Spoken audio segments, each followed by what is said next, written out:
Sa Golden State Warriors, yung ginamit nila sa unang game versus Phoenix Suns, mostly, ito rin yung rotation na gagamitin nila sa mga susunod. Nasa at least 9 to 10 players sa rotation. Pwede kasi makakuha din ng minuto talaga si Moses Moody. At kapag bumalik pa si Draymond, may isang player ang posibleng ilagay sa reserve.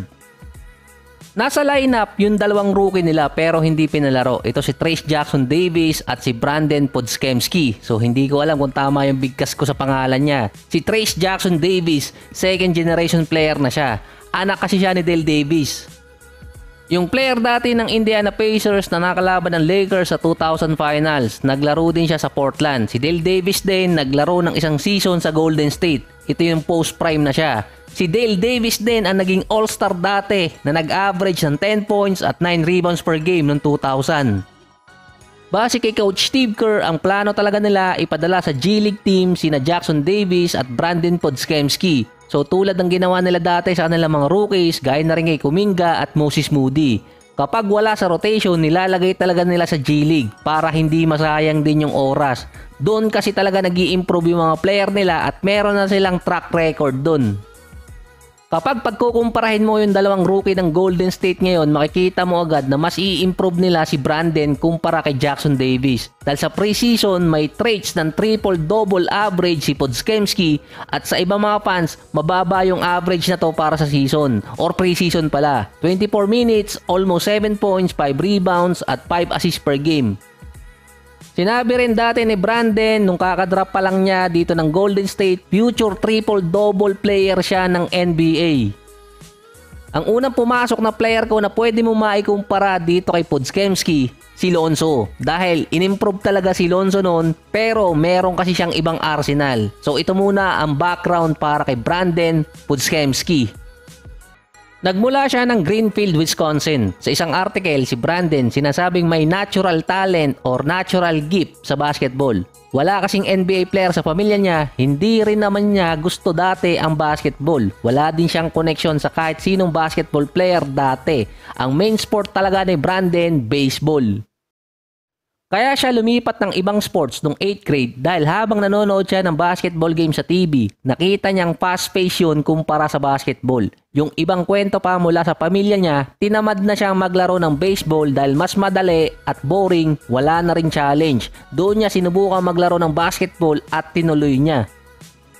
Ang nagpatindi pa ng interest niya noon ay nung maglaro naman siya ng NBA 2K dahil nga meron doong career mode na pwedeng madrop yung isang virtual player.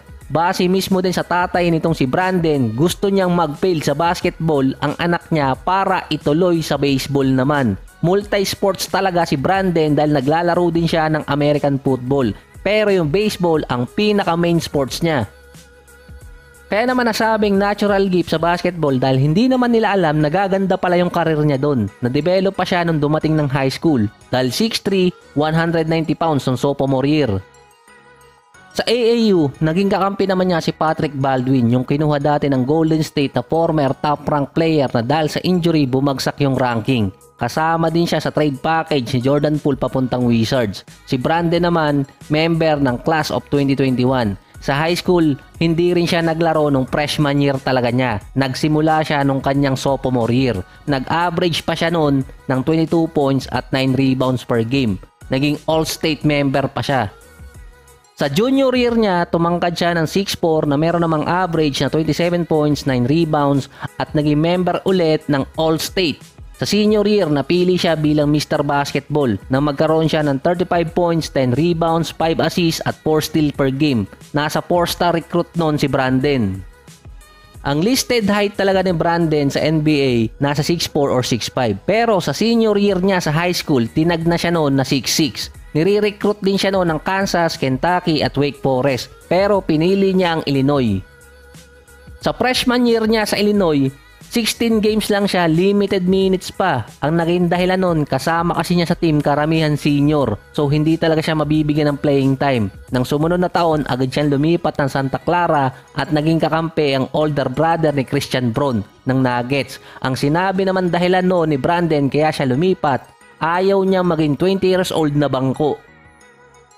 Transfer rin noon si Brandon at siya naging starting shooting guard ng Santa Clara na sa opening game pa lang niya, umiskor siya ng 30 points. May isa pang game doon na meron siyang 34 points at 11 rebounds versus Georgia Southern. Nag-average pa siya ng almost 20 points, 8 rebounds, 3 assists at almost 2 steals per game.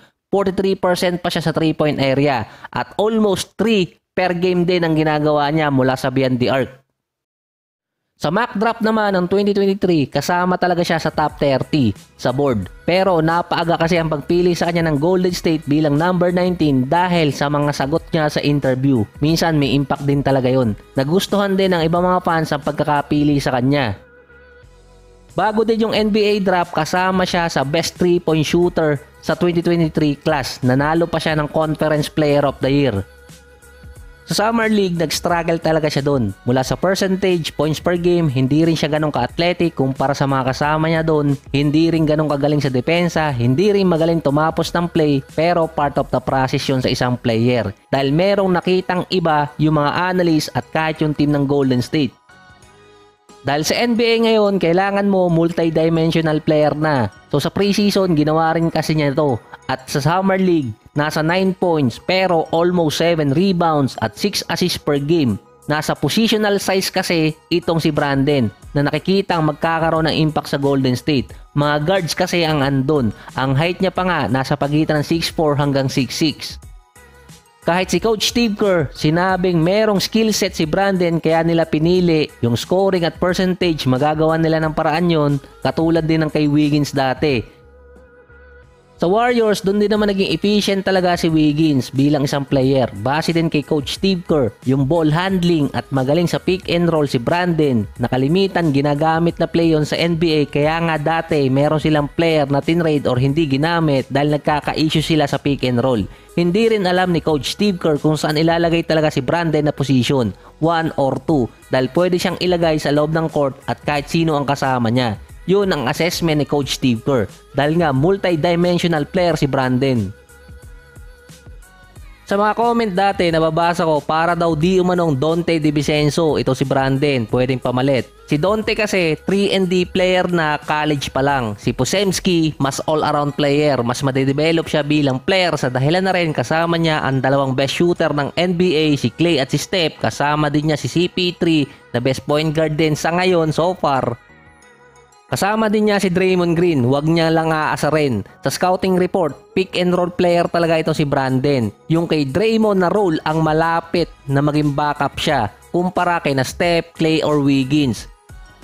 Dahil base sa stats last season, ang kalimitan ginagamitan ng pick and roll nagmumula kay Draymond at dito kay Steph. Yun ang opensang ginagamit ng matagal ng Golden State. Magaling ding mag-switch si Draymond, magaling ding magdepensa sa pick and roll.